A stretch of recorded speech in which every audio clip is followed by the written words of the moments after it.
은혜 받으실 말씀은 출애굽기 8장 20절부터 24절까지 말씀입니다.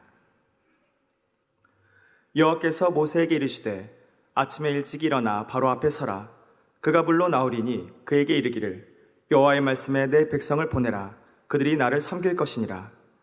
내가 만일 내 백성을 보내지 아니하면 내가 너와 내 신하와 내 백성과 내 집들의 파리떼를 보내리니 애굽 사람의 집집에 파리떼가 가득할 것이며 그들의 거하는 땅에도 그러하리라. 그날에 내가 내 백성의 거하는 고센 땅을 구별하여 그곳에는 파리떼가 없게 하리니 이로 말미암아 나는 세상 중에 여호와인 줄을 내가 알게 될 것이라. 내가 내 백성과 내 백성 사이에 구별을 두리니 내일 이 표징이 있으리라 하셨다 하라 하시고 여호와께서 그와 같이 하시니 무수한 파리떼가 바로의 궁예와 그 신하의 지배와 애굽 전국에 이르니 파리떼로 인하여 땅이 해를 받더라. 지난 시간에 이어서 파리 재앙에 대해서 계속 설명을 드리도록 하겠습니다. 파리 재앙이라고 하는 것은 파리가 더러운 곳에서 생겨서 여기저기 날아다니면서 전염병을 옮기듯이 우리의 악한 마음에서 나오는 악한 말들이 어떻게 우리의 삶을 재앙으로 가는가, 이끌어가는가 하는 것을 생각하면서 반대로 또 우리가 선한 말, 긍정적인 말, 착한 말, 빛이 되는 말 함으로써 우리의 삶이 또 얼마나 다르게 변화되어 될 수 있는지를 설명을 하는 가운데 룻의 선한 고백에 대해서 저희들이 생각을 해보았고, 룻이라고 하는 여인이 모압 여인이긴 하지만 그 선한 고백을 통해서 하나님이 축복하셨고 그 축복하신 결과가 결국은 예수님의 계보에까지 들어가는 여인이 되었다, 이런 말씀을 드리면서 예수님의 계보에 나오는 5 여인에 대해서 지금 살펴보고 있는 가운데 룻에 대해서 살펴보았고 또 다말에 대해서 살펴보았고 지난 시간에는 라합에 대해서 살펴보았고 이번에는 우리아의 아내라고 기록이 되어 있는 밧세바라고 하는 여인에 대해서 깊이 좀 생각을 해보도록 하겠습니다. 다윗에게는 아내가 여럿이 있었습니다. 그리고 유명한 여인들도 꽤 있습니다. 미갈이라고 하는 여인도 유명하고 아비가일이라고 하는 여인도 유명합니다. 그런데 밧세바만큼 이렇게 다윗의 삶에 영향을 미친 여인이 있을까 생각을 해봅니다. 그래서 이 밧세바라고 하는 여인이 어떻게 등장을 했고, 또 밧세바라고 하는 여인은 성경에서 보면 주연은 아니지만 죄연입니다. 그래서 이 밧세바라고 하는 여인의 사건을 우리가 하나하나 보면서 거기에 연계된 사람들의 입술에서 나오는 말들을 통해서 또 우리가 이 말의 중요성이 얼마나 중요한가를 깨닫는 귀한 시간이 되었으면 합니다. 그래서 이 밧세바라고 하는 여인은 나라적으로 유명한 스캔들을 일으킨 그런 여인입니다. 그 배경은 다음과 같습니다. 사무엘하 11장 1절에 보면 이렇게 설명이 되어 있습니다. 해가 돌아와서 왕들의 출전할 때가 되매, 해가 돌아와서 왕들이 출전할 때가 됐다. 이게 도대체 무슨 말인가? 이거는 이제 팔레스타인의 그 기후를 여러분들이 아셔야 되는데요. 대개 이제 겨울이 되면 우기가 돼서 전쟁을 하다가도 멈춰야 됩니다. 그러다가 우기가 끝나고 이제 우리 태양력으로 하면 3, 4월, 그리고 유대력으로 하면 새해 1월이 되면 이제 건기가 시작이 돼서 다시 한번 이제 우기 때 멈췄던 전쟁을 이제 시작하게 되었다, 그런 얘기입니다. 그래서 이 11장의 배경은 지난번에 설명을 드렸던 암몬 왕 나하스가 세상을 떠나고 이 다윗 왕은 나하스 왕과 깊은 좋은 관계가 있었기 때문에 좋은 마음으로 그 아들이 하눈이라고 하는 왕이 암몬 왕이 되었는데 이제 조객을 보냈습니다. 그런데 암몬 왕과 그 신하들이 이것을 곡해를 했습니다. 정탐하기 위해서 온 사람들로 오해를 하고 이 사람들을 아주 수치스럽게 뭐 수염을 반쯤 자른다든지 옷을 중동 볼기까지 잘라서 이렇게 보낸다든지 해서 굉장한 수치를 겪게 해서 보냈고, 이것이 계기가 돼서 이제 암몬과의 전쟁이 일어나게 됩니다. 그래서 지난번까지 이제 승기를 잡았는데 우기가 돌아와서 전쟁을 일단 멈추었다가 다시 이제 암몬하고 끝장을 보기 위해서 이제 전쟁을 시작했다는 그런 배경이 바로 11장 1절의 배경입니다. 그래서 보면 다윗이 요압과 그 신복과 온 이스라엘 군대를 보내니 저희가 암몬 자손을 멸하고 그러니까 굉장히 승기를 잡았다는 얘기가 되겠습니다. 그리고 이제 남은 것이 라빠성, 수도 라빠성입니다. 라빠성은 굉장히 험난한 요새에 있기 때문에 그렇게 쉽게 함락되지가 않는 성입니다. 그래서 그 성 하나만을 이제 남겨놓고 있는 이런 상황이다 하는 것을 객관적으로 서술을 하고 있고, 그런데 이제 마지막에 보면 다윗은 예루살렘에 그대로 있으니라. 그래서 다윗은 전쟁에 같이 나가지 아니하고 여러 가지 이유가 있었겠죠. 그리고 이미 이때는 다윗은 굉장히 정치적으로도 종교적으로도 또 이렇게 주위에 있는 여러 나라를 정복해서 굉장히 안정된 상태에 있었기 때문에 구태여 전쟁에 나갈 필요를 느끼지 않았을 수도 있습니다. 그래서 그 라빠성을 치는 성에 유능한 장군 요압과 신복들을 보내고 자기는 이제 예루살렘 성에 남아 있었습니다. 근데 여기서 이제 문제가 생깁니다. 2절에 보면 저녁 때 다윗이 그 침상에서 일어나, 그러니까 저녁 때 일어났다는 건 낮잠을 잤다는 얘기가 되겠습니다. 그러니까 왕궁에 있으면서 조금 약간은 게을러진 그런 삶을 누리지 않았나 이런 생각을 해봅니다. 그 침상에서 일어나 왕궁 위에서 거닐다가 그곳에서 보니 한 여인이 목욕을 하는데 심히 아름다워 보이는지라. 왕궁은 높은 곳에 있기 때문에 더군다나 왕궁의 지붕 위에 올라가서 내려다보면 이제 백성들의 집들이 보이게 되는 거죠. 근데 우연히도 한 여인이 목욕을 하는 것을 보았습니다. 그건 얼마든지 있을 수 있는 사건입니다.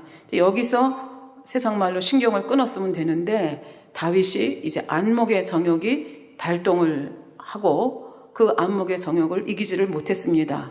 그래서 거기서 끝냈으면 좋은데 구태여 또 사람을 보내서 그 여인이 누구인지를 알아보게 합니다. 그 결과 3절에 보니까 그는 엘리암의 딸이요 햇사람 우리아의 아내 밧세바가 아니니까. 그래서 이 여인에 대해서 신분에 대해서 정확하게 정보를 주는 것을 볼 수가 있습니다. 그래서 이 밧세바라고 하는 여인은 그렇게 만만한 집안의 여인이 아니었습니다. 여기 아버지인 엘리암이나 남편인 우리아는 성경 역대서를 보면 다윗의 37인의 용사 중에 두 사람이 다 들어가 있습니다. 그러니까 국가적으로도 대단히 공신이었고 또 유명한 사람들이었다는 걸 알 수 있고 그 집의 딸이니까 그렇게 만만하게 볼 수 있는 그런 여인이 아니었습니다. 그리고 우리아를 햇사람이라고 했는데 우리아는 여호와는 빛이시다라는 뜻을 가지고 있다고 합니다. 그러니까 햇사람이지만 여호와의 종교로 개종을 한 그 사람으로 이렇게 우리가 추정을 할 수가 있겠습니다. 그래서 이렇게 대단한 집안에 더군다나 이렇게 37인에 들어가는 그런 집에 며느리이고 딸이라는 것, 그러니까 아내이고 딸이라는 것을 알았으면 여기서 스톱을 해야 되는데 다윗이 안목의 정욕이 발동하니까 육신의 정욕이 발동하고 이것을 이제 다시 이제 범죄로까지 끌고 가는 모습이 4절에 나옵니다. 다윗이 사자를 보내어 저를 자기에게로 데려오게 하고 저가 그 부정함을 깨끗게 하였으므로 더불어 동침함에 저가 자기 집으로 돌아가니라. 욕심이 잉태한 즉 죄를 낳고 죄가 장성한 즉 사명을 낳느니라. 야고보서에 말씀하고 있습니다. 그래서 처음에는 안목의 정욕으로 시작한 것이 육신의 정욕으로 그리고 실제적인 죄를 범하는 간음죄까지 갔습니다. 그래서 다윗은 간단히 생각한 것 같습니다. 이 정도에서 끝을 내고 싶었는데 이 죄가 장성한 즉 이제 사망을 낳는 이 일로 연결이 되는 거죠. 그래서 5절에 보면 여인이 잉태함에 보내어 다윗에게 고하여 가로되 내가 잉태하였나이다. 이게 밧세바가 성경에서 입을 열어 얘기한 첫 번째 말입니다. 내가 잉태하였나이다. 그래서 왜 잉태했다는 것을 다윗에게 구태여 알리겠습니까? 그 당시만 해도 여인이 간음을 해서 이렇게 더군다나 잉태를 했다고 하면 이 여인은 돌에 맞아 죽게 되어 있습니다. 지난번에 우리 다말 사건도 보면 그 시아버지가 데려다가 불에 태워 죽이려고 하던 장면을 볼 수가 있습니다. 그러니까 이 유부녀가 더군다나 이렇게 간음한다는 것은 백성들 입장에서 이렇게 용납할 수 있는 그런 사건이 아니었고 자기가 죽을 만한 상황에 있기 때문에 이제 다윗 왕에게 그 실정을 보고할 수밖에 없는 이제 이런 상황이 된 것입니다. 그래서 여기서 다윗 왕은 이 자리에서 무릎을 꿇었으면 좋은데 그렇지가 못합니다. 죄는 죄를 낳게 됩니다. 그래서 다윗 왕은 생각에 어떻게 하든지 이 아이가 내 아이가 아니라는 것, 그래서 이 간음을 은폐하고 싶은 마음이 있었습니다. 그래서 그 은폐하고자 하는 작전, 1차 작전을 세웁니다. 그것이 전쟁터에 나가 있는 우리아, 그 남편인 그 우리아를 이제 자기 예루살렘 성으로 불러들이게 되는 거죠. 이제 요압에게 기별해서 햇사람 우리아를 보내라 하니까 우리아가 옵니다. 그래서 우리아를 다윗 왕이 만납니다. 그리고 그 사이에서 일어나는 대화를 보면 상당히 일상적이고 자비로운 왕으로 보이지만 사실은 그 내심에는 그렇지 않은 그 내심을 우리가 여기서 읽어갈 수가 있습니다. 7절에 보면 우리아가 다윗에게 이르되 다윗이 요압의 안부와 군사의 안부와 싸움이 어떠한 것을 묻고, 사실 이거는 당연히 물어야 할 질문이지만 사실 다윗은 이것에는 별로 관심이 없습니다. 그리고 이제부터 이 우리아가 이제 아내와 더불어 종침해서 그 바세바와의 자기와의 생긴 아이가 자기 아이가 아니고 우리 아이라는 것. 그래서 이 간음을 은폐하고자 하는 이 작전에서 이제 그 다음이 진행됩니다. 8절에 보면 저가 또 우리아에게 이르되 내 집으로 내려가서 발을 씻으라. 발을 씻으라는 건 쉬라는 얘기가 되겠습니다. 하니 우리아가 왕궁에서 나가매 왕의 식물이 뒤따라 가니라. 맛있는 음식까지 이제 그 집으로 보내는 거죠. 그렇게 해서 어찌하든지 우리아가 오랜만에 집으로 돌아왔으니까 아내와 더불어 먹고 즐기고 그렇게 하룻밤을 지내기를 원하는데 이게 다윗의 뜻대로 되지가 않습니다. 다윗이 또 우리아가 어떻게 행동하는지 사람을 붙였겠죠. 그래서 그 붙인 사람이 와서 얘기를 합니다. 우리아가 집에 들어가지 아니하고 그 왕의 신하들이 있는 그 왕궁 문에서 주의 신복들과 더불어 밤 잠을 잤다. 그러니까 집에 들어가지 않았다는 이야기를 듣습니다. 그러니까 이야기가 이제 복잡해지는 거죠. 그러니까 또 다시 우리아를 불렀습니다. 네가 오랜만에 이렇게 전쟁터에서 집에 왔는데 왜 집에 들어가지 않느냐 그렇게 물었더니 우직하도록 충성스러운 이 우리아가 이렇게 답변을 합니다. 사무엘하 11장 11절에 보면 우리아가 다윗에게 고하되 언약궤와 이스라엘과 유다가 영체 가운데 유하고 내 주 요압과 내 왕의 신복들이 바깥들에 유진하거늘 내가 어찌 내 집으로 가서 먹고 마시고 내 처와 함께 자리일까. 너무나 충성스러운 고백입니다.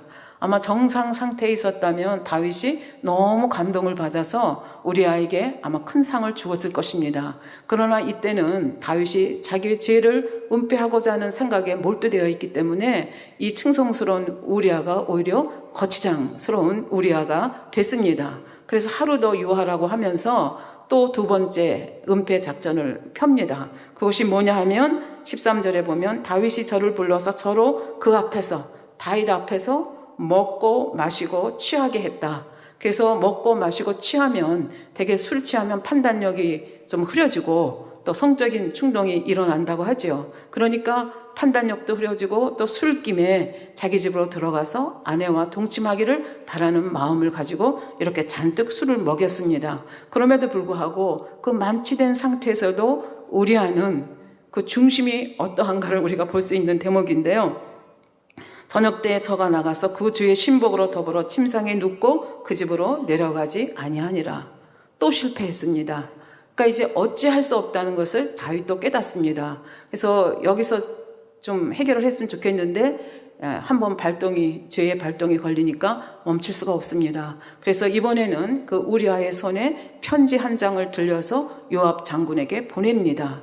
근데 그 편지의 내용이 바로 너무나 간악한 그런 내용이었습니다. 15절 보면 그 편지에 써서 이르기를 너희가 우리아를 맹렬한 싸움에 앞세워두고 너희는 뒤로 물러가서 저로 맞아 죽게 하라 하였더라. 그러니까 전쟁 아주 심한 곳에 죽을 줄 뻔히 알면서 거기에 내보내서 우리아를 죽여달라. 이러한 편지를 누구 손에? 우리아의 손에 들려서 요압 장군에게 들려보냅니다. 이 우직하도록 충성스러운 우리아는 그것도 모르고 이제 그 편지를 가지고 요압 장군에게 전하죠. 그래서 요압 장군은 묻지도 아니하고 그 충성스럽게 다윗이 말한 대로 맹렬한 전쟁터에 그 우리아를 보냅니다. 그리고 정상적으로는 요압도 아주 노련한 장군이기 때문에 그런 전쟁터에 사람을 보내지 않지만 누구를 죽이기 위해서? 우리아를 죽이기 위해서 죽을 줄 알면서도 이제 보내게 되는 거죠. 그래서 우리아도 죽고 우리아만 죽는 것이 아니라 몇 사람의 신복들이 같이 죽는 이런 일이 벌어지고 또 이 사건을 이제 다윗 왕에게 보고를 하게 됩니다. 그래서 다윗 왕이 평상시 같았으면 어떻게 그렇게 위험한 곳에 사람을 보내느냐. 그리고 요압을 야단을 쳤을 텐데 요압도 지혜롭기 때문에 그 죽은 자 중에 우리아가 있다는 말을 전하게 됩니다. 그래서 이 소식을 들으면서 이 다윗은 가슴을 쓸어내리는 거죠. 드디어 해결이 됐구나. 우리아가 죽었으니까 해결이 됐다 생각하고 아주 관대한 왕처럼 그 사자에게 대답하는 모습을 볼 수가 있습니다. 25절에 보면 다윗이 사자에게 이르되 너는 요압에게 이같이 말하기를 이 일로 걱정하지 말라. 그럴 수도 있는 거지 뭐. 이렇게 하는 거예요. 칼은 이 사람이나 저 사람이나 죽이느니라. 굉장히 관대한 것 같지만 사실 얼마나 무서운 말입니까? 그 성을 향하여 더욱 힘써 싸워 함락시키라 하여 너는 저를 담대케 하라. 어찌든지 그 성을 함락시켜서 승리하고 돌아오라. 이제 이런 말을 하고 있는 거죠. 그래서 우리아가 전쟁에서 죽었기 때문에 전사 소식이 누구한테 전해졌겠습니까? 밧세바에게 전해졌습니다. 밧세바는 생각지도 않게 자기 남편이 전쟁에서 전사를 하게 됐습니다. 그래서 26절에 보니까 우리아의 처가 그 남편 우리아의 죽었음을 듣고 호곡했다. 대개 이제 7일 정도 치른다고 하는데요. 울면서 이제 남편의 장례식을 한 거죠. 그리고 그 다음 절에 보니까 27절에 그 장사를 마침에 다윗이 보내어 저를 궁으로 데려오니 저가 그 처가 되어 아들을 낳으니라. 그러니까 장사를 마치자마자 그 우리아의 장례식을 마치자마자 그 밧세바를 궁으로 데려온 거죠. 그래서 아내를 삼았습니다. 왜? 간음을 은폐하기 위해서는 이렇게 시간차를 두면 안 되기 때문에 재빠르게 행동한 모습을 볼 수 있습니다. 그래서 성경은 이렇게 그냥 아주 아무런 감정 없이 이렇게 사건을 기술해 내려갑니다. 그러다가 마지막에 사람들은 아무 감정 없이 보고 또 사람들은 속일 수 있었지만 하나님께서는 이 겉에 드러나는 말을 보는 게 아니라 그 심령을 헤아리시는 분입니다. 그래서 사무엘하 11장 27절 마지막에 보면 다윗의 소위가 여호와 보시기에 악하였더라. 이렇게 성경은 한마디로 기술하고 있습니다. 다윗은 이 밧세바를 만남으로 인해서 간음을 저질렀고 또 살인, 교사, 죄까지 이렇게 범하게 되었고 밧세바는 이 사건을 통해서 간음한 여인이 되었고 또 남편 우리아가 전쟁에서 죽는 이 비극을 경험을 하게 됩니다. 그럼에도 불구하고 성경에서는 이 밧세바라고 하는 여인이 어떤 생각을 하고 있는지 슬픔이 있었는지 또 뭐가 있었는지 이 밧세바의 의견과 감정과 입장에 대해서는 전혀 내색을 하고 있지 않습니다. 그냥 있었던 사건을 이렇게 평이하게 써내려가고 있는 것을 볼 수가 있습니다. 그래서 지금 우리는 이 사건을 보고 이제 대개 다윗에 초점을 맞춰서 생각을 하는데요. 오늘은 이제 밧세바라는 여인을 우리가 보고 있기 때문에 밧세바에 초점을 맞추어서 생각을 해 보도록 하겠습니다. 아까 하나님이 보시기에 이 다윗의 소위가 악하다 말씀하시고 하나님께서는 이것을 그냥 넘어가지 아니하셨습니다. 사실 다윗이라고 하는 사람은 우리가 그 사무엘상 쪽 이렇게 보면 어떤 상황 속에서도 자기가 넘어야 할 하나님의 이 권한을 깨트린 것, 넘지 않아야 선을 절대로 넘지 않는 굉장히 자기 절제를 잘하는 그리고 하나님 앞에 충심을 바치는 그래서 하나님께서 정말 중심을 보고 뽑았다 할 정도로 하나님의 마음에 합한 그런 모습을 보인 사람이 바로 다윗입니다. 그런데 다윗이 지금 생각지도 않게 안목의 정욕이 발동하면서 이런 그것이 또 죄가 죄를 낳고 하면서 이런 엄청난 죄를 범행하고 이것이 하나님 보시기에 악하다 이렇게 말씀을 하셨습니다. 그러나 우리가 세상적으로 보면 다윗은 굉장히 안정된 상태에 있습니다. 통일 왕국도 이루었고 종교적으로도 안정이 되었고 정치적으로도 안정이 되었고 또 국제적으로도 주위에 있는 나라들을 하나하나 정복해가고 그러니까 누가 보아도 정말 잘 나가는 왕이었습니다. 세상적으로 보면 이렇게 잘 나가는 왕이 뭐 이런 사건 정도 가지고 뭐 이렇게 징계를 받고 뭐 이런 일은 사실 세상적으로 보면 별로 이렇게 설득력이 없습니다. 그러나 하나님께서는 이 다윗이 온전한 사람이 되기를 원하셨습니다. 온전한 사람이라고 하는 것은 무엇입니까? 하나님께서 다윗을 그 중심을 보고 뽑으셨고 하나님께서 다윗을 큰 그릇으로 만들어 가시고 지금 이렇게 다윗을 하나하나 만들어가는 과정 중에서 이 다윗 속에 있는 이 근본의 악을 빼내지 않으면 결국은 영으로 들어올 수 없고 온영으로 들어올 수 없기 때문에 이 사건 때문에 다윗은 엄청난 연단을 받을 것을 하나님께서도 아셨지만 이 사건을 허락하시는 하나님의 그 손길을 우리가 여기서 느낄 수 있고, 그래서 하나님께서는 이 사건을 그냥 지나치지 않으셨습니다. 나단 선지자를 통해서, 비유를 통해서 다윗이 자기 죄가 얼마나 심각한 것인가를 깨닫게 하시고, 하나님께서 심지어는 나를 업신여겼다고 하면서 이 징계가, 어떤 징계가 임할 것을 말씀하셨습니다. 내 집에 칼이 끊이지 아니하고 재화가 끊이지 아니하겠다. 그리고 너는 은밀히 행하였지만 다른 사람이 내 아내들을 백주에 범하리라. 이런 말씀도 주셨고, 또 내가 원수에게 해방거리를 주었기 때문에 너와 밧세바와의 사이에 낳은 아이가 죽을 것이다 라고 하는 말씀을 주셨습니다. 당회장님께서 늘 말씀하시죠. 하나님께서 말씀하시면 꼭 이루어진다, 이렇게 말씀하셨는데, 이 말씀 그대로 다윗의 생애가 펼쳐져 가는 것을 저희는 볼 수가 있겠습니다. 그래서 이렇게 그 나단 선지자가 다윗의 죄를 조목조목 들어서 이렇게 선포할 때 다윗은 그 자리에서 무릎을 꿇습니다. 이것이 다윗의 굉장히 훌륭한 점입니다. 시편 51편 보면 다윗이 얼마나 가슴을 치면서 통에 자복했는지가 나와 있습니다. 그래서 이렇게 가슴을 치면서 그 침상, 눈물이 침상을 덮일 정도로 통에 자복하는 이 다윗을 하나님께서는 용서하셨습니다. 그럼에도 불구하고 이 용서하지 않으면 어떻게 됩니까? 간음한 사람들은 돌로 쳐 죽이게 되어 있습니다. 살인한 사람 죽게 되어 있습니다. 그러나 하나님께서 용서는 하셨지만 이 죄를 범한 그 죄에 대한 보응은 받아갈 수밖에 없는 것이 이제 다윗이 앞으로 겪어야 할 험악한 연단이 온다고 하는 것을 우리가 볼 수가 있습니다. 그래서 그 연단의 첫 단계로 밧세바와의 사이에서 낳았던 그 아들이 심하게 앓다가 일주일 만에 세상을 떠나게 되는 사건이 일어납니다. 이렇게 해서 이 사건 속에서도 밧세바가 아들 때문에 울었다든지 슬펐다든지 이런 그 심리적인 그 다윗, 그 밧세바에 대한 묘사는 하나도 성경에 나오지 않습니다. 그냥 평이하게 지나가는 말처럼 기술을 하고 있습니다. 그럼에도 불구하고 우리는 이 밧세바라고 하는 여인이 얼마나 혹독한 대가를 마음으로 치러가고 있을까 하는 것을 짐작을 할 수가 있습니다.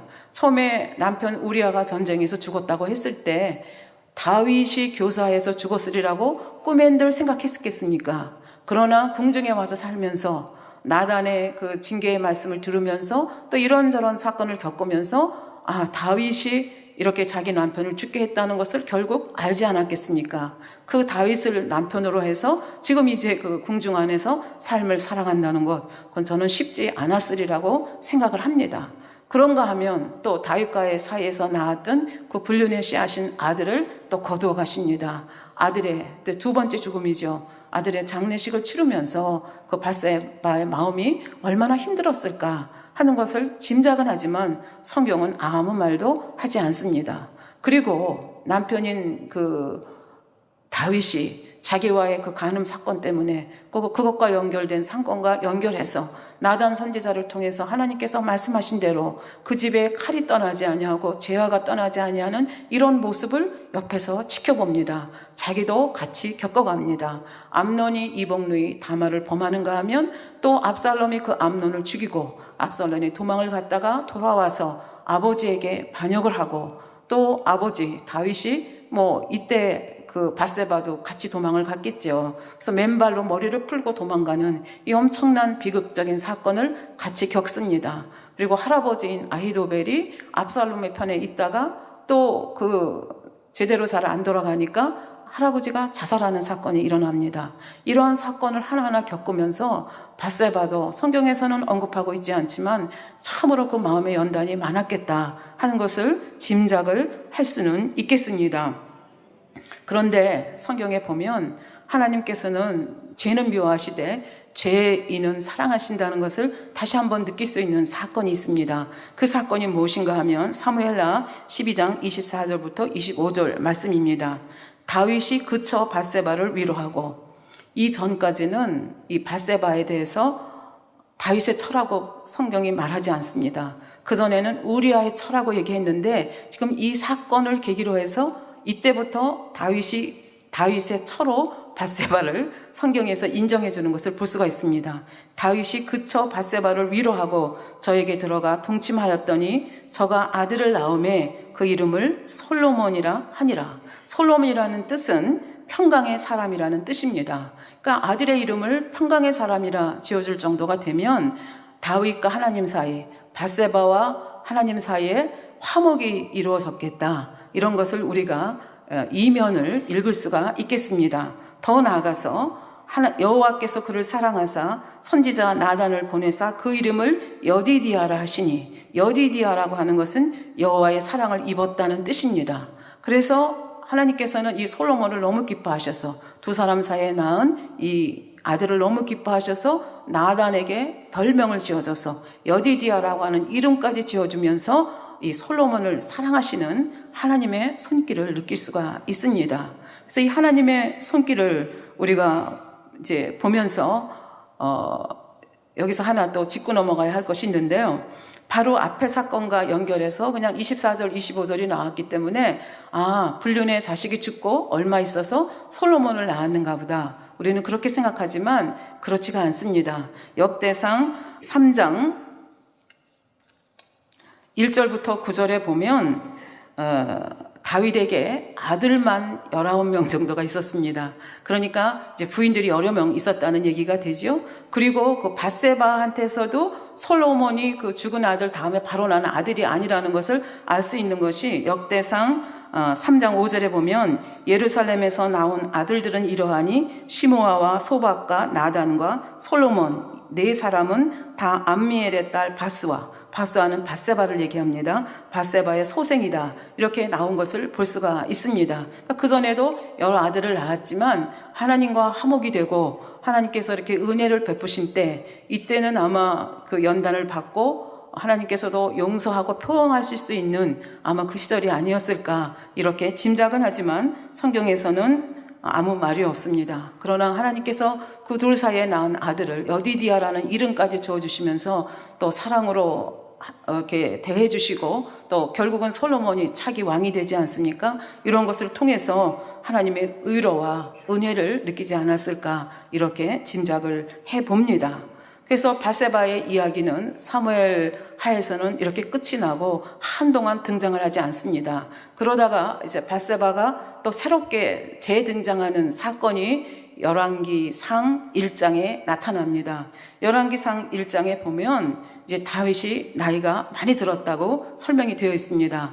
나이가 많이 들어서 이불을 덮어도 따뜻하지 않았다. 그러니까 굉장히 기력이 쇠했다. 이렇게 볼 수가 있겠습니다. 그래서 그 신하들이 방책으로 젊은 스냅 여인 아비삭을 얻어서 왕을 수종들게 했는데 왕이 더불어 동침하지 않았다. 이렇게 기록을 하고 있습니다. 이 기록을 통해서 우리가 알 수 있는 것은 이제 다윗이 기력이 완전히 쇠해졌구나 하는 것을 알 수 있고, 두 번째는 그의 뒤를 이을 후사 문제를 이게 결정하지 못하고 지금 병상은 아니지만 하여튼 기력이 쇠해서 지금 누워있는 이 모습을 볼 수가 있습니다. 바로 이렇게 다윗이 왕으로서 치리를 어떻게 보면 좀 잘하지 못하고 있는 이 상황 속에서 모반을 일으킨 사람이 있었습니다. 그 사람이 누군가 하면 바로 넷째 아들 아도니아였습니다. 그래서 넷째 아들이 어떻게 반역을 일으키나 이런 생각을 하실 수 있겠지만 우리가 가만히 살펴보면 첫째 아들 암논은 압살롬에 의해서 살해가 이미 됐고, 그다음에 둘째 아들 길르압인데 이 아비가일사에 낳은 아들인데 이 사람에 대해서는 더 이상 언급이 없습니다. 그것으로 보아서 어릴 때 혹시 사망하지 않았을까 이렇게 생각을 해볼 수 있고요. 셋째인 압살롬은 반역을 일으켰다가 이제 요압 장군의 손에 죽었다는 거 우리가 알고 있습니다. 그리고 이제 넷째가 바로 아도니아라고 하는 사람이었습니다. 그러니까 아도니아는 자기가 지금 살아있는 사람 중에서 장자이기 때문에 자기가 왕이 되는 것이 당연하다 생각을 했고, 또 용모가 준수하다 되어 있고, 또 나름대로 다윗 왕의 총애도 받았습니다. 그리고 수단도 꽤 있었던 것 같습니다. 다윗 왕의 군대 장관이 요압을 끌어들이고 대제사장이 아비아다를 자기 편으로 끌어들여서 영모를 꾀하는 것을 볼 수가 있습니다. 그런데 아도니아가 몰랐던 것이 있죠. 이스라엘 왕은 이렇게 장자를 세우는 것이 이스라엘 왕이 아니었습니다. 신명기 17장 14절부터 15절에 보면 어떻게 왕을 세워야 되는지를 여호와 하나님께서 말씀하신 기절이 나옵니다. 14절 후반절부터 보면 우리도 우리 주의 열국같이 우리 위에 왕을 세우리라는 뜻이 나거든. 15절 반드시 네 하나님 여호와의 택하신 자, 그러니까 장남이 아니고 택하신 자를 내 위에 왕으로 세울 것이며 내 위에 왕을 세우려면 내 형제 중에서 한 사람으로, 형제 중에서 한 사람이지 꼭 장자가 되라는 것이, 장자가 택한 사람일 경우도 있을 것이고 그렇지 않을 경우도 있을 것이죠. 근데 하나님이 선택한 사람을 세우라고 말씀을 하셨습니다. 그런데 아도니아는 이 하나님의 뜻에는 별로 관심이 없었습니다. 그리고 스스로 왕이 되려고 생각을 했고, 그리고 이제 이날 드디어 스스로 왕이 되려고, 이제 말하자면 왕이 즉위식을 하는 일이 벌어지게 됩니다.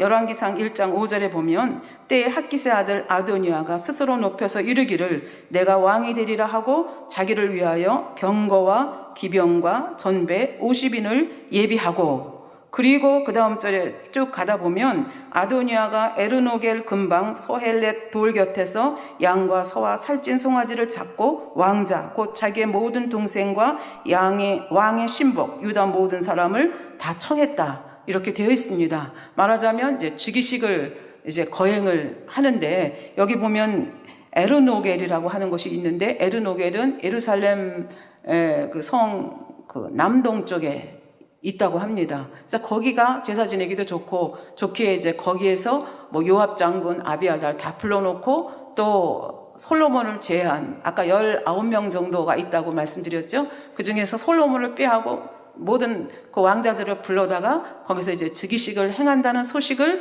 누가 알게 됐는가 하면은 이제 선지자 나단이 알게 됐습니다. 나단은 누구입니까? 다윗 언약을 다윗에게 설명한 사람이고, 또 그 다윗의 그 바세바에 범죄했을 때 징계할 것을 선포한 아주 유명한 선지자입니다. 이 선지자 나단은 하나님의 뜻을 알고 있는데 지금 아도니아가 이렇게 모반을 했다는 이야기를 듣고 굉장히 이게 급격하게 해결하지 않으면 안 된다고 생각을 합니다. 그래서 나단 선지자가 처음으로 찾아간 사람이 누군가 하면 바세바입니다. 솔로몬의 어머니인 바세바를 찾아가서 지금 사건이 어떻게 진행되고 있는지를 설명을 하고 빨리 들어가서, 지금 다윗은 너무 심하게 늙었기 때문에 세상이 어떻게 돌아가는지 모르고 있으니까 당신이 빨리 들어가서 이 차기 왕, 당신 솔로몬 왕을 세우는 일에 일조를 해야 되지 않겠느냐 하면서 어떻게 말해야 될 것까지를 바세바에게 얘기를 해줍니다.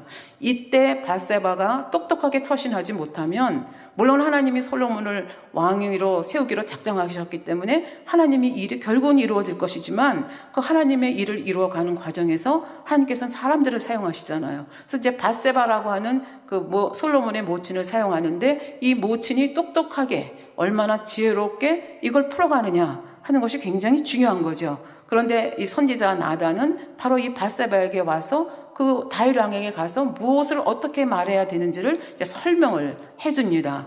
이 말을 듣고 뭐 깊이 생각할 여력이 없는 거죠. 왜?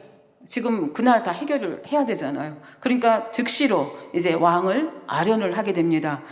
열왕기상 1장 15절부터 보면 바세바가 이에 침실에 들어가 왕에게 이르니 왕이 심히 늙었으므로 수냄 여자 아비삭이 시종하였더라. 바세바가 몸을 굽혀 왕께 절하니 왕이 이르되 어찌미냐, 도대체 무슨 일인데 이렇게 왔느냐 물었더니 저가 왕께 대답하되 내 주여 왕이 전에 왕의 하나님 여호와를 가리켜 계집종에게 맹세하시기를 내 아들 솔로몬이 정녕 나를 이어 왕이 되어 내 위에 앉으리라 하시지 않았습니까? 근데 이제 제가 시간이 없어서 나단 선지자가 넣어준 말을 여러분께 일일이 설명을 못하지만 집에 가서 한번 읽어보시면 나단 선지자는 이렇게까지 강하게 말씀하지 않았습니다. 내 하나님 여호와 이 단어를 안 넣었거든요. 그냥 단순히 뭐라고 했는가 하면은 전에 왕이 계집종에게 맹세하셨듯이 이렇게 말하라고 했는데, 이 바세바는 이 사태의 심각성을 알기 때문에 굉장히 대담해진 거죠. 그래서 거기다가 여호와 하나님까지 집어넣어서 이렇게 계집종에게 맹세하지 않았습니까? 하고 이제 다윗에게 말하는 장면, 그러니까 굉장히 대담한 구석이 있다 하는 것을 알 수가 있겠습니다. 그 다음 18절에 보면 이제 아도니아가 왕이 되었어도 내 주왕은 알지 못하시나이다. 선지자 나단은 이 아도니아가 왕이 됐는데 어떻게 해서 아도니아가 왕이 되었습니까? 이렇게 물어보라 그랬는데 이 밧세바는 그렇게 하지 아니하고 지금 아주 전공법을 씁니다. 뭐라고 쓰는가 하면 지금 아도니아가 왕이 됐는데 도대체 왕은 이것도 모르고 계십니까? 하고 말하는 거죠. 그러니까 다윗이 이제 심기가 불편해지겠죠. 어떻게 나도 모르게 이런 일들이 일어나고 있는가? 근데 그 다음에 또 얘기합니다. 저가 숫서와 살찐 송아지와 양을 많이 잡고 그냥 많이라고 하는 단어를 또 더합니다. 그러니까 얼마나 지금 사태가 심각하게 돌아가는가를 이제 계속 강조해서 설명을 하는 것이죠. 그리고 왕의 모든 아들과 제사장 아비아달과 군대장관 요압을 청하였으니 군대장관 요압 듣는 순간에 혈압이 오르지 않겠습니까? 요압에 대해서는 유감이 많은 사람입니다. 그리고 요압이 어떤 사람인지를 다윗은 너무나 잘 압니다. 잔인한 성격도 있고 물불을 가리지 않는 성격이 있다는 것을 알기 때문에 지금 이 제사장 아비아달도 왕의 모든 아들도 그 다음에 이 요압까지 관여를 했습니다. 그런데 그들이 당신의 신하인데 당신한테는 보고 한 쪼가리 하지도 않고 지금 저렇게 모반을 일으키고 있는데 당신 뭐 하고 있습니까? 이런 의미가 여기에 포함이 되어 있습니다. 그러면서 그 다음에 보면 왕의 종 솔로몬은 청치 아니하였나이다. 그러니까 여기 많은 사람인데 한 사람 솔로몬을 대비시키는 거죠. 그러니까 솔로몬 측에도 사실 사람이 있었지 않았습니까? 나단도 있었고 또 사독도 있었고 분야냐도 있고 또 거기에 참석하지 않은 많은 사람이 있었는데 지금 이쪽 세력이 얼마나 큰가를 설명하고 이 솔로몬이 얼마나 지금 초라한가를 이렇게 대조시켜서 이렇게 설명하는 모습을 볼 수가 있습니다. 그리고 20절에 얘기합니다. 내 주 왕이여 온 이스라엘이 왕에게 다 주목하고 누가 내 주 왕을 이어 내 위에 그 위에 앉을 것을 반포하시기를 기다리나이다. 지금 왕께서 다음 차기 왕이 누가 될 것인가 하는 것은 아도니아가 스스로 왕이 되는 것이 아니라 그것을 결정할 사람은 바로 다윗 왕 당신입니다. 이것을 깨우쳐주는 말씀이라고 볼 수가 있겠죠. 그러면서 내 주 왕이요 내 주 왕이요 하면서 다윗을 높여주는 것을 볼 수가 있습니다. 그리고 21절에 보면 그렇지 아니하면 만일 지금 빨리 이것을 수습하지 아니하시면 내 주 왕께서 그 열조와 함께 잘 때에 세상 말로 말하면 세상을 떠나실 때에 무슨 일이 벌어지겠는가? 나 밧세바와 내 아들 솔로몬은 죄인이 되리이다. 여러분 설명 안 해도 아시죠? 이렇게 모반을 일으켜서 왕이 됐는데 그 왕감이 살아있다. 그럼 국물도 없는 거 우리 대왕 세종 통해서도 뭐 또 여러 가지 통해서 보지 않습니까? 지금 그 얘기를 하는 겁니다. 그러니까 이 이야기를 하는 우리 밧세바의 모습을 우리가 처음으로 밧세바가 말한 적이 지금 잉태하였나이다 하고는 입 다물었잖아요. 그리고 말이 없었던 여인인데 지금 솔로몬 자기 아들을 왕위에 세우는 이 일을 이제 그 나단 선지자가 와서 정보를 알려줬고 그것을 지금 다윗에게 설명하는 과정 중에서 이 설명하는 모습을 보면서 야, 이 여자가 보통 여자가 아니구나. 굉장히 대담하구나. 굉장히 지혜가 있는 여자구나. 굉장히 지략이 있는 여자구나 하는 것을 우리가 짐작을 할 수가 있습니다. 그러니까 다윗 왕이 어슬렁거리고 지붕 위에서 보다가 그냥 여인이 아름다워서 취한 그 정도의 여인이 아니었다. 세상적으로 말하면 뭐 백치미를 가진 여인이 아니라 나름대로 아름답고도 똑똑한 여인이었다고 하는 것을 또 다윗 왕을 찾아가서 자기 아들을 왕위를 놓고 자기 아들이기도 하지만 그것이 하나님의 뜻이기도 하기 때문에 이렇게 그 다윗 왕의 마음을 아주 심하게 움직여서 곧장 행동할 수 있도록 하는 그런 모습을 볼 수가 있겠습니다. 그래서 이런 그 밧세바의 희생적인 마음과 또 선지자 나단의 또 이 충원이 합해져서 결국 다윗은 결단을 내리게 됩니다. 그래서 그 결단을 내리는 것이 열왕기상 1장 32절부터 35절까지입니다. 그럼 거기에 아도니아의 모반에 참여하지 않은 제사장 사독과 나단에게 뭐라고 얘기합니까? 기름을 가지고 가서 어디에 가서 기온샘에 가서 거기서 솔로몬의 즉위식을 하라는 거예요. 그래서 솔로몬을 그쪽까지 데리고 가는데 다윗의 노새를 태워가지고 가라는 거예요. 요즘으로 말하면 대통령의 자가용을 타고 가라는 얘기죠. 그래서 그 다윗의 노새를 솔로몬이 타는 것을 보면 백성이 솔로몬을 왕으로 세우는가 하는 것을 짐작을 할 수가 있겠다는 얘기죠. 그래서 그 성에서 나가서 기온샘, 요즘으로 말하면 이제 실로암 부분이라고 우리가 짐작을 하고 있는데, 그것은 예루살렘 성에서 봤을 때 남쪽이고, 지금 한쪽에서 아도니아가 모반을 일으키고 제사를 지내고 먹고 마시고 흥청거리고 떠들지 않습니까? 거기서 이 제사장 두 사람이 이렇게 기름으로 이렇게 왕 기름을 붓고, 그 다음에 보면은 나팔을 불라 그랬거든요. 양각 나팔을 불고 솔로몬 만세를 불러라. 그럼 백성들이 모여서 솔로몬 만세 만세 만세 하지 않겠습니까? 그 소리가 어디에서 들립니까? 지금 그 아도니아가 반역을 일으키고 있는 그 사람들이 소리를 들을 수 있는 바로 지적입니다. 그러니까 이 다윗도 늙었지만 이 전략이 보통 전략이 아니죠. 그렇게 해서 이제 솔로몬을 왕으로 즉위식을 가지게 하고, 또 너희들이 솔로몬을 모시고 왕궁으로 와라. 이렇게 해서 전격적으로 솔로몬이 왕으로 즉위를 하게 됩니다. 그래서 이 소리가 나니까 도대체 이게 무슨 소리냐 하던 그 아도니아 측의 사람들이 그 요나단, 그 아비아달의 아들 요나단의 설명을 통해서 솔로몬이 왕으로 정식 즉위가 됐다는 소식을 듣고 걸음아 날 살려라 하고 다 도망을 갑니다. 다 도망을 가고 아도니아는 압니다. 자기가 잡히면 죽는다는 걸 알기 때문에 제단으로 가서 제단뿔을 잡습니다. 제단뿔을 잡는다는 것은 하나님의 은혜를 바란다는 말이 되겠습니다. 그리고 제단뿔을 잡고는 한다는 얘기가, 솔로몬이 용서하기 전에는 나는 이곳을 나갈 수가 없겠다. 그러니까 솔로몬이 내 목숨을 나를 죽이지 않겠다는 약속을 하지 않으면 나는 여기서 못 나가겠다. 그런 이야기가 됩니다. 이 이야기를 듣고 솔로몬은 말을 전합니다. 52절에 보면 솔로몬이 가로되 저가 만일 선한 사람이 될진데, 지금 악한 거잖아요. 아버지는 저렇게 늙어 있는데 하나님의 뜻을 뻔히 알면서도 뻔히 안다는 거 어떻게 알고 있습니까? 솔로몬을 초청하지 않았습니다. 솔로몬의 편에 있는 사람들을 초청하지 않았습니다. 그것만 봐도 아도니아는 자기가 지금 정당치 못한 일을 하고 있다는 것을 본인 스스로 깨닫고 있다는 것을 우리가 알 수 있고, 지금 솔로몬이 즉위해서 자기 생명이 끝장나간다는 것을 안다는 것이 바로 그것을 반증해주는 예라고 볼 수 있겠습니다. 그래서 솔로몬이 얘기합니다. 저가 만일 선한 사람이 될진데, 앞으로 선한 사람이 될진데 그 머리카락 하나라도 땅에 떨어지지 아니하려니와 저희 가운데 악한 것이 보이면 죽으리라. 이것이 조건입니다. 앞으로 악한 일을 꾀하지 않으면 죽일 이유가 없다. 그러니까 앞으로 선하게 살아라. 그렇게 얘기하고 사람을 보내어 저를 제단에서 이끌어내리니, 아도니아가 솔로몬 앞에 와서 깊게 절을 합니다. 그러고 절하는 이 아도니아에게 솔로몬이 얘기합니다. 이르기를 내 집으로 가라 하였더라. 그러니까 어떻게 보면 관용하는 솔로몬의 모습이 있지만, 여기에는 관용과 더불어서 경고하는 솔로몬의 그 단호한 모습이 여기에 나와 있는 것을 볼 수가 있습니다. 여러분이 아도니아라고 하면 어떻게 하겠습니까? 죽다가 살아나지 않았습니까? 그러니까 이제 조금만 말 잘못하면 나는 죽는다. 그러니까 나는 지금 조건이 선하게, 악을 행하지 말고 선하게 행하면 머리카락 하나라도 다치지 않겠다. 그랬으니까 얼마나 언행을 조심하고 살아야 되겠습니까? 그런데 그렇지를 못했습니다. 그리고 다윗 왕이 죽고 이제 솔로몬 왕이 이제 즉위를 해서 얼마 동안 초창기였던 것 같습니다.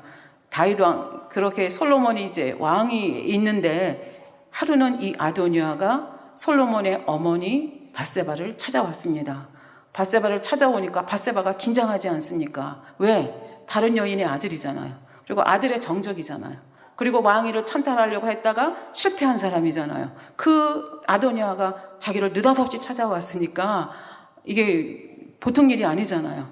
그러니까 밧세바가 전공법으로 나갑니다. 화평이냐?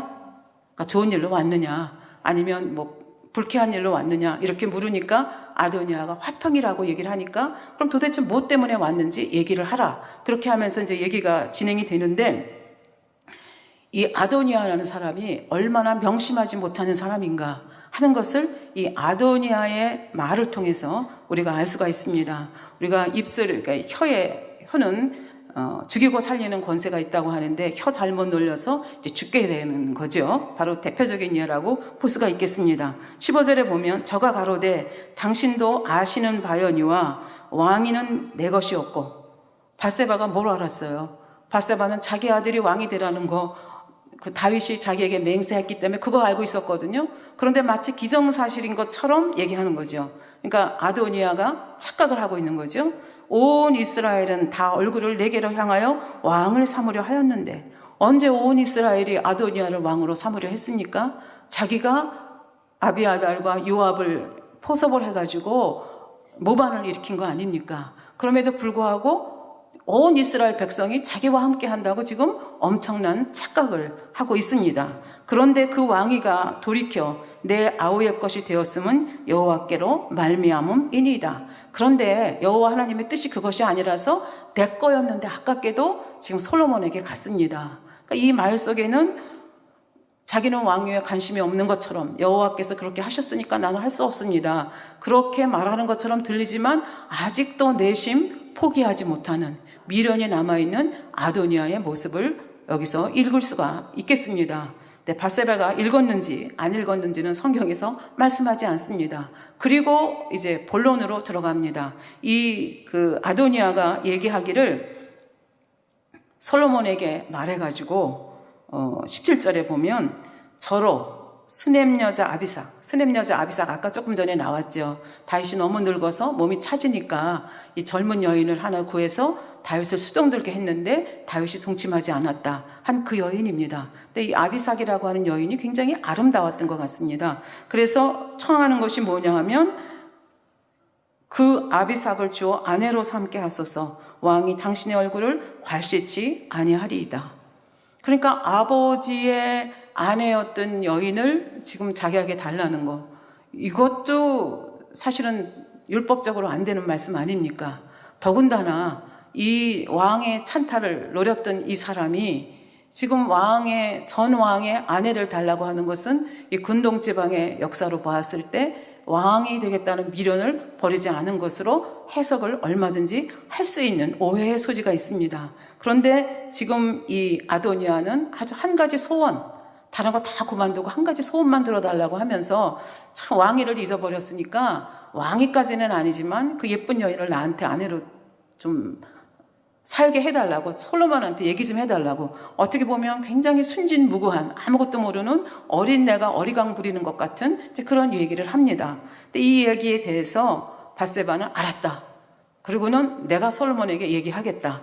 그리고는 이제 갑니다.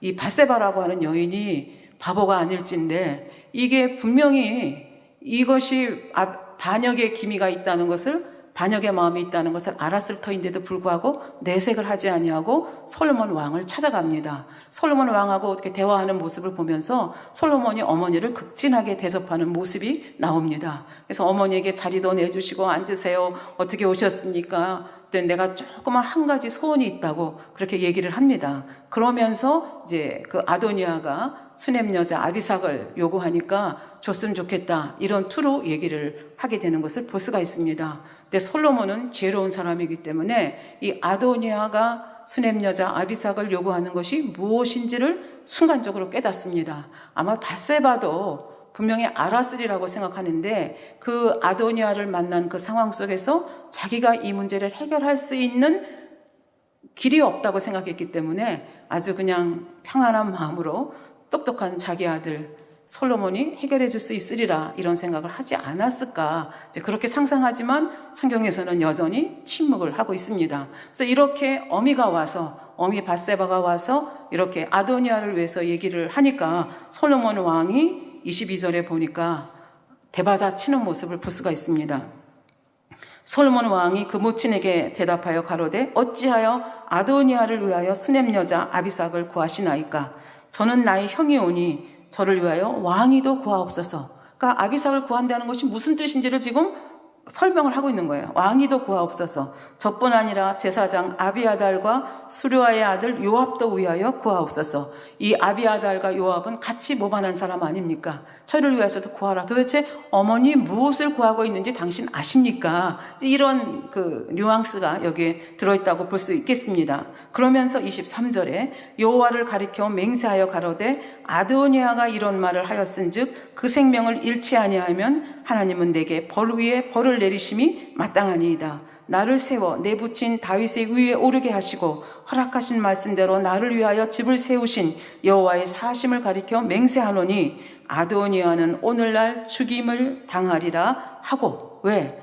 아까 처음에 모반을 일으켰다가 제단불을 잡았을 때 살려주면서 얘기하지 않았습니까? 내가 선하게 행하면 머리카락 하나라도 다치지 않겠지만 악한 것이 드러나면 그때는 생명을 끊겠다, 이런 말을 주었기 때문에 지금 이것이 빌미가 돼서, 그러니까 아도니아는 어떻게 보면 어리석은 것 같기도 하고 어떻게 보면 고단수인 것 같기도 한데 정말 혀를 잘못 놀려서 생명을 빼앗기게 된 아주 대표적인 케이스라고 볼 수가 있겠습니다. 이렇게 해서 정적 아도니아, 형이긴 하지만 정적을 제거하고 또 같이 모반을 했던 아비아달은 고향으로 쫓아내고, 요압은 또 이번 기회에 아버지 다윗이 유언한 대로 요압도 이제 죽이는 것을 볼 수가 있습니다. 이렇게 해서 이제 솔로몬이 다윗의 위를 이어서 굉장히 든든하게 왕위를 지켜가는 그런 모습을 볼 수가 있겠습니다.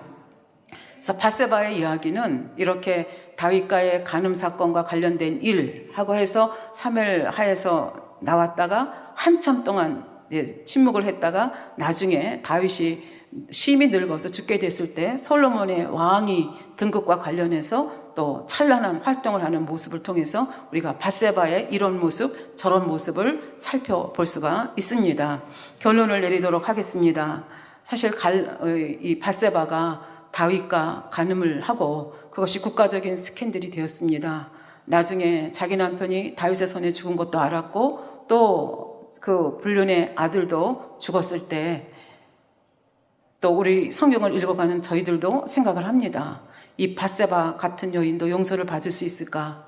이 바세바에게도 미래가 있을까? 이런 생각을 합니다. 그러나 우리는 성경을 읽어가면서 아까도 하나님의 자비하심에 대해서 말씀드렸지만 하나님의 마음은 죄인은 미워하시되 죄인은 사랑하시는 자비하신 분이 바로 하나님 아버지이신 것을 우리가 이 바세바의 그 삶을 통해서도 알 수가 있겠습니다. 사랑의 하나님이라 얘기하고 우리는 자비의 하나님이라 얘기를 합니다. 이 사랑이라고 하는 것은 자기 유익을 굳지 않고 대가 없이 희생하는 것, 그것을 사랑이라고 한다면 자비라고 하는 것은 용서와 포용의 그 성격이 더 진하다, 이렇게 당의자님께서 설명을 해주셨습니다. 도저히 사랑할 수 없는 사람, 도저히 용서할 수 없는 그런 사람이지만 그런 사람까지라도 용서하시고 포용하는 그 하나님의 자비로운 손길, 그렇다고 해서 무조건 포용하고 무조건 용서하는 것은 아니지요.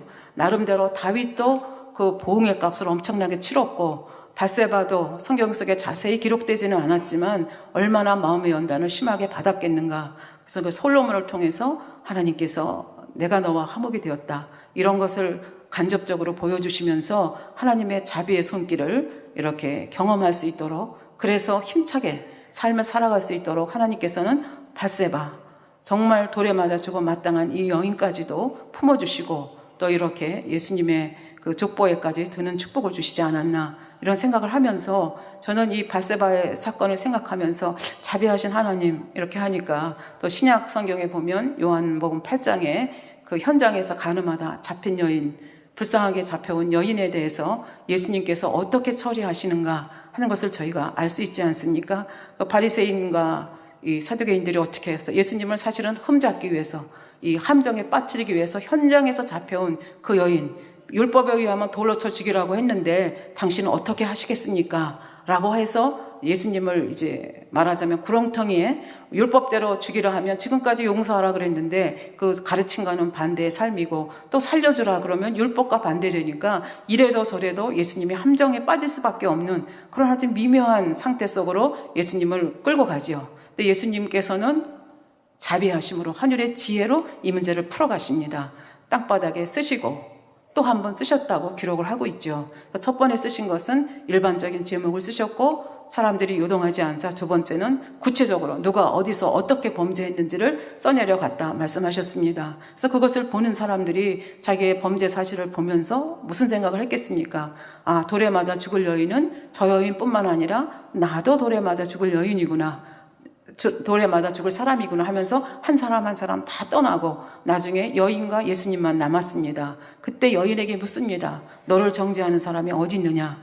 여인이 둘러보니까 아무도 없습니다. 예수님께서 말씀하십니다. 나도 너를 정죄하지 않는다. 다시는 죄를 범치 말아라. 그러니까 이 여인, 돌에 맞아 현장에서 죽어야 마땅할 여인에게 다시 한번 살 소망을 주시고, 그러나 그 살아갈 수 있는 유일한 방법은 어떻게 해요? 다시는 범죄하지 않는 것이 내가 살 길이다 하면서 길을 제시해주는 이것을 볼 수가 있습니다. 우리는 또 이러한 모습 속에서 우리가 2010년도 이래로 경험하고 있는, 물론 그전에도 그러하셨지만 더 진하게 경험하고 있는 목자의 자비하신 손길을 또 우리가 볼 수 있습니다. 간음한 밧세바가 돌에 맞아 죽은 것이 마땅하듯이 현장에서 간음하다가 붙잡힌 여인이 돌에 맞아 죽는 것이 마땅한데도 불구하고 아버지 하나님의 자비의 손길, 주님의 자비의 손길 때문에 살아난 것처럼 우리도 목자님의 그 애끓는 중보의 기도 덕분에 우리가 다시 한번 통해 자복할 기회를 얻었고 하나님의 자녀가 될 기회를 얻었습니다.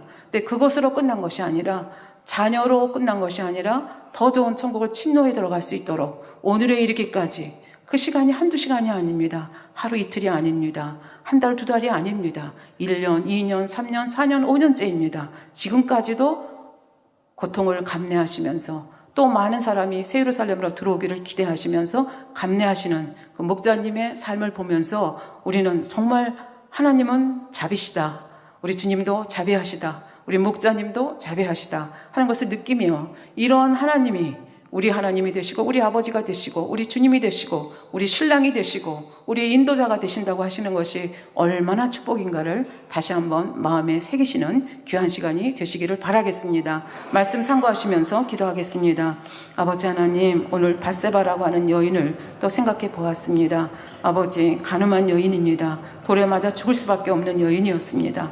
그러나 그가 그의 아버지 후에 계속되는 삶을 통하여 얼마나 마음의 연단을 심하게 받았겠습니까? 그러면서 그 와중에서도 하나님의 선하신 손길, 자비하신 손길을 빌어 아버지 하나님 아들 솔로몬을 낳고 그 솔로몬을 통하여 또 그 계보를 통하여 우리 주님이 탄생하는 놀라운 이 축복을 받은 여인입니다. 아버지 감사합니다. 자비하신 아버지 하나님 감사합니다. 저희들도 이 아버지를 마음에 새기고 아버지 어떤 상황 속에서도 포기하지 아니하고 낙심하지 않고 힘차게 살아가는 저희들 되도록 도와주시옵소서. 감사드리며 우리 주 예수 그리스도의 이름으로 기도하옵나이다.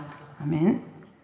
영상을 통하여 당회장님 환자를 위한 기도를 받으실 때 아픈 곳이나 연약한 곳 위에 손을 얹고 기도받으시고, 아프지 않은 분들은 가슴에 손을 얹고 마음의 소원을 위해 믿음으로 기도받으시기 바랍니다. 할렐루야. 전능하신 사랑의 아버지 하나님, 이 시간 기도받는 모든 성도님들을 위해 안수하여 주옵소서. GCN과 인터넷과 화상을 통해 기도받는 지교회와 지성전, 그리고 전 세계 하나님의 자녀들 위에도 시공간을 초월하여 역사하여 주시기를 원합니다. 믿어지는 믿음을 주시고 부정적인 생각과 의심의 세력을 물리쳐 주옵시며 모든 시험 환난도 물리쳐 주옵소서. 머리부터 발끝까지 오장육부 뼈 마디마디 온몸의 신경 조직 세포 등 아픈 곳마다 성령의 불로 태우시고 근본의 빛으로 역사하여 주옵소서. 예수 그리스도의 이름으로 명하노니 원수마귀 사단 모든 질병, 균, 연약함아 물러가라. 빛이여 임하라. 모든 불치, 난치병도 성령의 불로 태워 깨끗게 하여 주옵소서. 말라리아를 비롯한 모든 풍토병도 물리쳐 주옵소서. 감기, 기침, 열, 몸살, 독감 등 각종 유행성 질병도 다 물러가라. 어떠한 유행성 질병, 균도 틈타지 않게 지켜 주옵소서.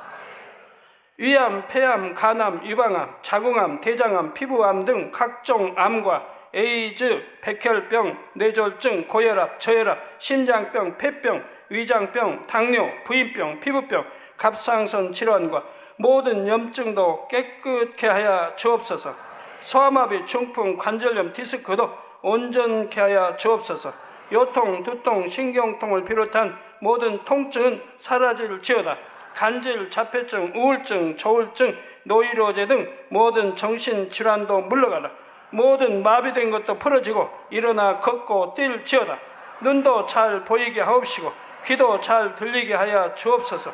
소경은 눈을 뜨고 기머거리는 들으며 벙어리는 말할지어다.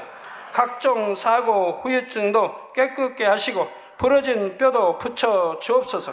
화상 입은 것도 온전케 하옵시고 화기암 물러가라, 열도 물러가라. 아버지 흉터 나지 않게 역사해 주시기 원합니다. 마약을 비롯하여 각종 약물과 독극물 중독도 깨끗함을 입을지어다. 죽은 신경과 세포가 살아나며 죽은 자도 살아나게 하여 주옵소서. 잉태의 축복도 주시기를 원합니다. 잉태의 축복을 받으라. 예수 그리스도의 이름으로 명하노니 원수마귀 사단아, 하늘 공중 곳에 잡은 악의 영들아 물러가라. 그의 사자들도 물러갈지니라. 이 땅의 악한 영, 더러운 영, 거짓되고 간사한 영, 의간질하고 미혹하는 모든 어둠들은 물러가라. 모든 흉악의 결박을 풀고 어둠아 물러가라. 빛이여 임하라. 아버지 하나님, 부르짖어 기도할 수 있는 능력을 주시고 죄를 버리고 성결될 수 있는 능력을 주옵소서. 영원히 잘됨같이 범사에 잘되게 하시고 가정의 복음화도 이루어 주시기를 원합니다. 한 주간도 모든 사고와 재앙으로부터 지켜주시고 불통이 없는 형통한 삶을 살 수 있도록 축복해 주옵소서. 성령의 불담으로 천군 천사와 주님의 불꽃 같은 눈동자로 모든 하나님의 자녀들과 가정, 일터, 사업들을 지켜주시기를 원합니다. 학생들에게 지혜와 명철을 더하시고 공부할 수 있는 뜨거운 마음과 열정도 더하여 주옵소서. 마음과 생각을 세상에 빼앗기지 않도록 지키시고 하나님을 뜨겁게 사랑하는 학생들로 축복하여 주옵소서. 하나님의 자녀들이 먹으나 마시나 입으나 무엇을 하든지 하나님 앞에 영광 돌리는 삶이 되게 축복하여 주시기를 원합니다. 나는 하나님을 만났노라, 체험했노라, 응답 받았노라, 축복 받았노라 간증하는 입술이 되게 역사하여 주옵소서. 아버지 하나님 감사합니다. 홀로 영광 받으옵소서. 우리 주 예수 그리스도의 이름으로 기도하옵나이다. 아멘.